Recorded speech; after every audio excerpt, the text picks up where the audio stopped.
Mirror কমান্ডের মাধ্যমে আপনি আপনার যে কাজটা 2 বা 3 বার করার দরকার সেই কাজটা আপনি খুব সহজেই একবারে আপনি করে ফেলতে পারবেন।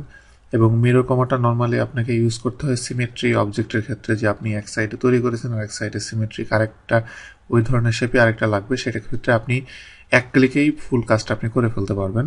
এখানে দেখেন একটা বাস্কেটবলের কোর্টের অর্ধেক করা আছে, বাকি অর্ধেক বাম দিকে আমাকে করতে হবে।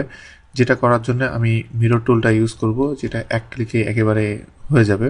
মিরর টুলটা এখানে মডিফায়ার ভিতরে মিররের ভিতরে পাবেন। এটা সিলেক্ট করার পরে আমাকে যেটা করতে হবে, প্রথমে আমি যেই অবজেক্টটা আমি মিরর করতে চাই সেই অবজেক্টটা আমাকে সিলেক্ট করতে হবে।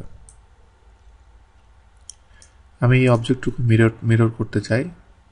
এবার আমি রাইট বাটন ক্লিক করলাম। এবার আমাকে ডিফাইন করে দিতে হবে একটা লাইন, যেই লাইনটার অপোজিট দিকে মিররটা হবে। তার মানে আমাকে দুইটা পয়েন্ট সিলেক্ট করতে হবে, আমি এই লাইনটার অপোজিট দিকে আমি দিতে চাই।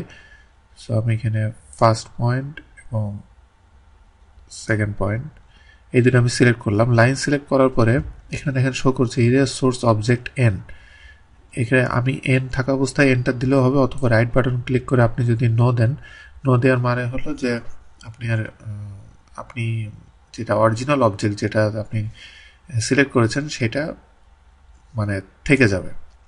তো এখন দেখেন যে আপনি কত সহজেই অল্প টাইমের ভিতরে আপনি মিররটা করে ফেললেন।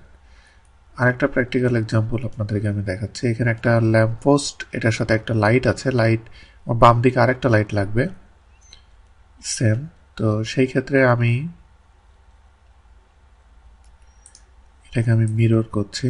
মিরর করার জন্য আমাকে সিলেক্ট করতে হবে, লাইটটা আমি সিলেক্ট করলাম, রাইট বাটন ক্লিক, এরপরে যেইটার লাইন বরাবর মিরর হবে সেই লাইনটা সিলেক্ট করলাম, object source object N, enter, এবং আমার লাইটের অপোজিটে লাইটটা তৈরি হয়ে গেল। তো এই জন্য আপনার সিমেট্রিক অবজেক্টের ক্ষেত্রে আপনি মিরর দিয়ে খুব দ্রুত আপনি কাজগুলো করতে পারবেন।